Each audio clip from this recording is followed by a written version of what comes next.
అందరికీ నమస్కారం. Employees university YouTube channel ఈ సంచికకి మీ అందరికీ కూడా స్వాగతం.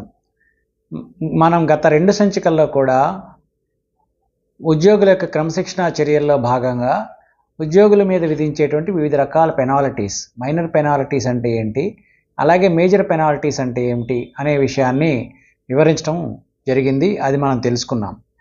చాలా ప్రధానంగా ఏంటంటే చాలా కార్యాలయాల్లో, చాలా డిపార్ట్మెంట్స్లో ఉద్యోగులు అందరూ కూడా బాగా సఫర్ అయ్యే విషయం ఏంటంటే ఎంక్వైరీస్ పెండింగ్ ఉండటం అనేది బాగా సఫర్ అయ్యేటువంటి విషయం. ఎందుకని అంటే చాలా రోజుల వరకు ఆ ఎంక్వైరీస్ కంప్లీట్ చేయటం కానీ, ఎంక్వైరీస్ కండక్ట్ చేయకపోవటం కానీ, ఈ రకంగా చాలా డిలే అవుతుండటం వల్ల ఉద్యోగులకి రకరకాలైనటువంటి ఇబ్బందులు వచ్చేటువంటి అవకాశం ఉందన్నమాట. కాబట్టి ప్రభుత్వం ఎంక్వైరీ చేయటానికి ఎలా మనం ఎంక్వైరీ చేయాలి, ఏ విషయాన్ని మనం సేకరించాలి, స్టెప్ బై స్టెప్ మనం ఏం యాక్షన్ తీసుకోవాలనేది చాలా స్పష్టంగా చెప్పింది. ఆ విషయాలు కనుక మనం తెలుసుకున్నట్లయితే సిసిఏ రూల్స్ కింద ఎంక్వైరీ అనేటువంటిది చాలా స్పష్టంగా, చాలా త్వరితగతిన కంప్లీట్ చేయడానికి అవకాశం ఉంటుంది. కాబట్టి ఉద్యోగులందరూ కూడా ఈ విషయం తెలుసుకున్నట్లయితే అలా సఫర్ అవ్వకుండా ముందుగానే ఎంక్వైరీ సకాలంలో పూర్తి చేసుకోవడానికి అవకాశం ఉంటుందన్నమాట. అసలు సిసిఏ రూల్స్ కింద ఒక ఉద్యోగి మీద డిసిప్లినరీ ప్రొసీడింగ్స్ పెండింగ్ ఉన్నాయి అనేటువంటి చెప్పాలంటే rule 9 of AP revised pension rules, అలాగే జీవో నెంబర్ 1097 ఈ 2 ప్రకారం ఏంటంటే ఒక ఉద్యోగిని ఉద్యోగంలోంచి సస్పెండ్ చేసినట్లయితే ఆ సస్పెండ్ చేసిన రోజు నుంచి కూడా అతని మీద డిసిప్లినరీ కేసు అనేటువంటిది పెండింగ్ ఉన్నది ఆ ఉద్యోగి మీద అని చెప్పచ్చు. అలా కాకుండా ఉన్నట్లయితే ఒక ఉద్యోగికి ఆర్టికల్స్ ఆఫ్ ఛార్జెస్, దీన్నే మనం ఛార్జ్ మెమో అంటాం. ఈ ఛార్జ్ మెమో ఏ రోజైతే ఇష్యూ చేస్తారో ఆ రోజు నుంచి మాత్రమే డిసిప్లినరీ కేసు పెండింగ్ ఉందని చెప్పడానికి అవకాశం ఉంటుందన్నమాట. అంతేకాని ఒక ఛార్జ్ మెమో ఇవ్వకుండా, ఒక ఉద్యోగిని సస్పెండ్ చేయకుండా కేవలం ఆ ఉద్యోగి మీద ఏదో ఒక కంప్లైంట్ వచ్చిందనో, లేకపోతే ఎవరో ఒకరు కంప్లైంట్ చేశారనో, అతని మీద ఛార్జెస్ పెండింగ్ ఉన్నాయనో, డిసిప్లినరీ కేసు పెండింగ్ ఉందో మనం డిఫైన్ చేయడానికి అవకాశం లేదనమాట సిసిఏ రూల్స్ కింద. సో ఎంక్వైరీ అనేటువంటిది ముందుగా చేయాలి అంటే మనము సిసిఏ రూల్స్ కింద ఒక ఉద్యోగిని కనుక సస్పెండ్ చేసినట్లయితే దానికి సంబంధించి మనకి సస్పెన్షన్కి ఒక ప్రిస్క్రైబ్డ్ ఫార్మెట్ ఉంది. ఆ ఫార్మెట్లోనే సస్పెన్షన్ ఆర్డర్ అనేటువంటిది ఇష్యూ చేయాలి. ఈ సిసిఏ రూల్స్లో మనం తీసుకునే చర్యలన్నిటికీ కూడా ప్రిస్క్రైబ్డ్ ఫార్మెట్స్ ఇచ్చింది గవర్నమెంటు. కాబట్టి ఏ ఫార్మెట్లో మనం ఆర్డర్ ఇవ్వాలి అనేటువంటిది ఎవరు కూడా కన్ఫ్యూజ్ అవ్వాల్సిన అవసరం లేదనమాట. దీనికి సంబంధించి ఏంటంటే GOMs number 82 dated 1/3/1996 GAD department. ఈ జీవోలో మనం నెట్లో కనుక డౌన్లోడ్ చేసుకుంటే దానిలో ఫార్మెట్స్ అన్నీ కూడా వస్తాయన్నమాట. ఆ ఫార్మెట్ని అప్రాప్రియేట్ ఫార్మెట్ ఉపయోగించుకొని మనం చేయవలసి ఉంటుంది. ఒక ఉద్యోగిని సస్పెండ్ చేయాలనుకోండి, అక్కడ ఒక సస్పెన్షన్ ఫార్మెట్ ఉంటుంది. ఆ ఫార్మెట్లో మనం ఆ ఉద్యోగి యొక్క పేరు, డిజిగ్నేషను, ఆఫీసు ఫిలప్ చేసి ఆ సస్పెన్షన్ ఆర్డర్ ఇష్యూ చేయడం జరుగుతుంది అనమాట. అలాగే ఒక ఉద్యోగి క్రిమినల్ కేసులో ఉండి అరెస్ట్ అయ్యి జైలుకి వెళ్ళాడు అనుకోండి, దాన్ని డీమ్డ్ సస్పెన్షన్ అంటారు. దానికి ఒక ప్రిస్క్రైబ్డ్ ఫార్మెట్ ఉంది. అలాగే ఇప్పుడు 3వ స్టెప్ ఏంటంటే issue of articles of charges, దీన్నే ఛార్జ్ మెమో అంటారు. ఈ ఛార్జ్ మెమో కూడా గవర్నమెంటు ఒక ఫార్మెట్ని ప్రిస్క్రైబ్ చేసింది. ఫారం నెంబర్ 2, ఈ జీవోలో ఇచ్చినటువంటి ఫారం నెంబర్ 2 అనేటువంటిది ఈ సస్పెన్షన్కి అవన ఉద్యోగుల విషయంలో ఛార్జ్ మెమో ఇష్యూ చేయడానికి ఈ ఫార్మెట్ని ఫాలో అవుతూ మనం ఈ ఛార్జ్ మెమోని ఇష్యూ చేయవలసినటువంటి అవసరం ఉంటుందన్నమాట. ప్రభుత్వం ఏం చెప్తుందంటే ఒక ఉద్యోగి మీద క్రమశిక్షణా చర్యలు తీసుకునేటప్పుడు ప్రధానమైన అంశం ఏంటంటే ఆ ఉద్యోగికి ఇచ్చే ఛార్జ్ మెమోనే. ఛార్జ్ మెమోలో కనుక లోపాలు ఉన్నట్లయితే ఆ ఎంక్వైరీ మొత్తం కూడా నల్ అండ్ వాయిడ్ అయిపోతుంది, చెల్లదనమాట. ఆ ఉద్యోగి కోర్టుకు వెళ్ళాడు అనుకోండి, ఆ కోర్టు ఇవన్నీ కూడా ఛార్జెస్ అన్నీ కొట్టేసి ఆ ఉద్యోగికి పూర్తిగా రిలీఫ్ ఇచ్చే అవకాశం ఉంటుంది. అప్పుడు ప్రభుత్వం యొక్క చర్యలు నిష్ఫలం అయిపోతాయి.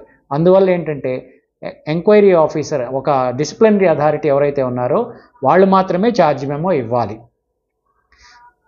డిసిప్లినరీ అథారిటీ ఎవరు అనేది మనం ఇంతకుముందు చర్చించాం. సర్వసాధారణంగా అపాయింటింగ్ అథారిటీయే డిసిప్లినరీ అథారిటీగా ఉంటారు, లేదా ప్రత్యేకంగా ఒక డిపార్ట్మెంటు డెలిగేషన్ ఆఫ్ పవర్స్ ఇస్తే ఆ డిసిప్లినరీ అథారిటీ అటువంటి పవర్స్ కూడా వినియోగించుకోవచ్చు. దీనికి సంబంధించి ఏంటంటే ఫారం నెంబర్ 2లో ఈ ఆర్టికల్స్ ఆఫ్ ఛార్జెస్ అనేది ఇవ్వాలన్నమాట. ఈ ఫారం నెంబర్ 2లో ఒక కమ్యూనికేషన్ ఆఫ్ ఆర్డర్ అనేటువంటిది ఒకటి ప్రిస్క్రైబ్డ్ ఫార్మెట్ ఉంది. ఆ ఫార్మెట్ యాజ్ ఇట్ ఈజ్గా మనం ఉపయోగించుకొని ఆ ఉద్యోగి యొక్క పేరు, తర్వాత డిజిగ్నేషను, ఎక్కడ పనిచేస్తున్నారు అనేటువంటిది ఆ ఫార్మెట్లో ఉన్నటువంటి పారాస్లో మనం దాన్ని ఫిలప్ చేసేసి ఇచ్చేయవలసిన అవసరం ఉంటుంది. దాంట్లో 6 పేరాలు ఉంటాయి. ఈ 6 పేరాల్లో కూడా మనం ఆ ఉద్యోగి పేరు, డిజిగ్నేషన్ రాస్తే సరిపోతుంది. దాన్ని ఆ ఉద్యోగికి మనం కమ్యూనికేట్ చేయాలి through head of the office. ఆ ఉద్యోగి ఏ ఆఫీస్లో అయితే పనిచేస్తున్నాడో ఆ ఆఫీస్ సంబంధించిన హెడ్ ఆఫ్ ది ఆఫీస్ ద్వారా మనం కమ్యూనికేట్ చేయవలసి ఉంటుందన్నమాట. అయితే దీనిలో ఏంటంటే అనెక్జూర్ 2 అనేటువంటిది చాలా ఇంపార్టెంట్ ఇష్యూ. దీనికి అనెక్జూర్ 2, అనెక్జూర్ 3 ఇవన్నీ కూడా అనెక్జూర్ 1 అనే 3 అనెక్సర్స్ ఎంక్లోజ్ చేయాలి. ఈ ఎంక్లోజ్ చేసేటప్పుడు అనెక్జూర్ 1 ఏం చెప్తుందంటే statement of return articles of charges అనమాట. అతని మీద ఉన్నటువంటి అభియోగాలు ఏమున్నాయి అనేది చాలా డెఫినెట్గా మనం ఎన్ని అభియోగాలు ఉంటే అన్ని అభియోగాలు రాయాలి. ఫస్ట్ అభియోగం రాయాలి. ఆ అభియోగానికి కావాల్సిన basis of the charge first రాయాల్సింది ఏంటి, ఆర్టికల్ నెంబర్ 1 అని రాసి ఆ ప్రిస్క్రైబ్డ్ ఫార్మెట్లో ఆయన ఏం తప్పు చేశాడో ఆ మ్యాటర్ని రాయవలసి ఉంటుంది. దాని కింద బేసిస్ ఆఫ్ ది ఛార్జ్ ఏముందో రాయాలి. ఎవరన్నా ఒక head of the office report ఇచ్చారా, లేకపోతే ప్రిలిమినరీ ఎంక్వైరీ కండక్ట్ చేసి రిపోర్ట్ ఇచ్చారా, లేకపోతే ఏదొచ్చింది మనకి వచ్చినటువంటి సోర్స్ ఆఫ్ ఇన్ఫర్మేషన్ ఏంటనేది బేసిస్ ఆఫ్ ది ఛార్జ్గా మెన్షన్ చేయాలన్నమాట. అలా ప్రతి ఉద్యోగికి కూడా వచ్చినటువంటి ఆరోపణల మీద ఎన్నైతే ఆరోపణలు వచ్చాయో ప్రతి ఆరోపణ కూడా డెఫినిట్ ఛార్జెస్ ఫ్రేమ్ చేయాలి. అంటే ఏంటి, that while Shri so and so while working as so and so person has committed the irregularities that so and so. ఆ ఇర్రెగ్యులారిటీ అనేది స్పెసిఫిక్గా రాయాలి. స్పెసిఫిక్గా రాయకుండా చేసినట్టు తెలిసింది, చేసినట్టు that it came to my notice that so and so person has done such irregularities అంటే కుదరదు. దాన్ని కరెక్ట్గా మీరు ఆ ఇర్రెగ్యులారిటీ చేశారు అనేటువంటిది డెఫినెట్గా మనం ఆ ఛార్జ్ అనేటువంటిది ఇవ్వవలసినటువంటి అవసరం ఉంటుందన్నమాట. ఈ ఆర్టికల్స్ ఆఫ్ ఛార్జెస్ ఫ్రేమ్ చేయడంలో డిసిప్లినరీ అథారిటీ యొక్క పాత్ర చాలా కీలకమైనటువంటిది. ఆర్టికల్స్ ఆఫ్ ఛార్జెస్ ఫ్రేమ్ చేసిన తర్వాత ఆర్టికల్స్ ఆఫ్ ఛార్జెస్ని ఇండివిజువల్కి మనం ఈ కవరింగ్ లెటర్, ఈ ఫార్మెట్లో ఉన్నటువంటి కవరింగ్ లెటర్ ద్వారా ఎంక్లోజ్ చేసి ఆ ఉద్యోగికి కమ్యూనికేట్ చేయవలసినటువంటి అవసరం ఉంటుందన్నమాట. ఈ ఆర్టికల్స్ ఆఫ్ ఛార్జెస్లో ఏంటంటే that the said Shri so and so name and designation while functioning as so and so during the period of so and so ఇట్లా రాసి అక్కడ ఉన్నటువంటి ఛార్జ్ ఏముందో అది రాస్తామన్నమాట. సపోజ్ ఆయన ఏదైనా ఇర్రెగ్యులారిటీ ఒక డ్రా చేయకూడని అమౌంట్ డ్రా చేశాడనుకో, he has committed drawal of so and so funds without following the existing rules and regulations as prescribed in GOMS number so and so అని డెఫినెట్గా రాయాలి. అంతేగాని ఏదో rules without following rules he has drawn the so and so amount అంటే what rules he has not followed అనేది స్పెసిఫిక్గా చెప్పవలసి ఉంటుందన్నమాట. కాబట్టి మనం ఒక వ్యక్తి మీద చర్య తీసుకునేటప్పుడు ఛార్జెస్ అనేవి డెఫినెట్గా ఉండాలన్నమాట.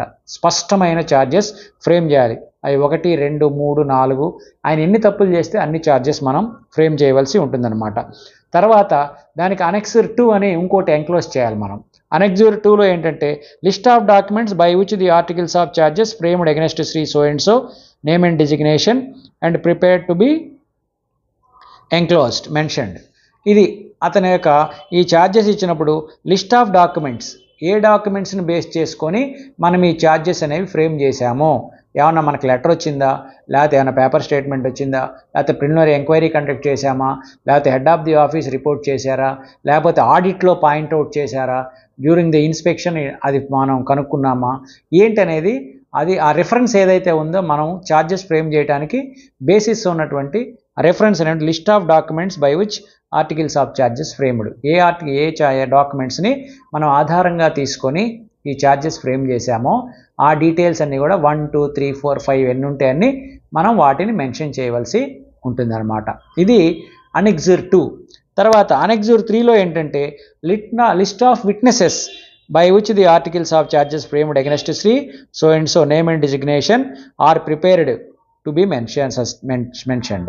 అది ఎవరన్నా విట్నెసెస్ ఉన్నట్లయితే ఆ విట్నెసెస్ పేరు మెన్షన్ చేయాలి. సపోజ్ మనం ఎంక్వైరీకి వెళ్ళాం, ఎంక్వైరీని వాడు కొంతమంది ఉద్యోగులు మనకు కంప్లైంట్ ఇచ్చారు, అవునండి బలానాయన నాకు రావాల్సినటువంటిది ఇవ్వకుండా చేశాడు, ఈ రకంగా ఇర్రెగ్యులర్గా డ్రా చేశాడు, లేకపోతే ఇలా చేశాడని చెప్పి కనుక ఎవరన్నా స్టేట్మెంట్ ఇచ్చినట్టయితే లిస్ట్ ఆఫ్ విట్నెసెస్ అంటారు వాళ్ళని. లిస్ట్ ఆఫ్ విట్నెసెస్ ఎవరన్నా ఉంటే వాళ్ళ పేర్లు, డిజిగ్నేషను, ఏ ఆఫీస్లో పనిచేస్తున్నారనేది స్పెసిఫిక్గా మనం మెన్షన్ చేయవలసినటువంటి అవసరం ఉందన్నమాట. ఇది ఆర్టికల్స్ ఆఫ్ ఛార్జెస్ అనేటువంటిది first step in the disciplinary proceedings అనమాట. ఒకవేళ ఆ ఉద్యోగిని స్ట్రైట్ అవే సస్పెండ్ చేసినట్టయితే సస్పెండ్ చేసినటువంటిది తేదీ first step in the disciplinary proceedings అనమాట. ఈ రకంగా మనం ఆర్టికల్స్ ఆఫ్ ఛార్జెస్ ఫ్రేమ్ చేసి through head of the office ఎక్కడైతే పనిచేస్తున్నాడో ఆ పనిచేసేటువంటి ఆఫీసర్ ద్వారా ఆ ఉద్యోగికి మనం తెలియజేసి మనం 10 days టైం ఇస్తాము. ఆ 10 daysలో ఆయన రిటర్న్ స్టేట్మెంట్, డిఫెన్స్ స్టేట్మెంట్ ఇవ్వాలి. ఆ స్టేట్మెంటు ఆ ఉద్యోగి వ్యక్తిగతంగా వచ్చి డిసిప్లినరీ అథారిటీ దగ్గర అపీర్ అయినా ఇవ్వచ్చు, లేదా సంబంధిత హెడ్ ఆఫ్ ది ఆఫీస్ ద్వారా కూడా పంపించవచ్చు అనేటువంటి సమాచారం మనకి ఫార్మేట్లో ఉంటుంది.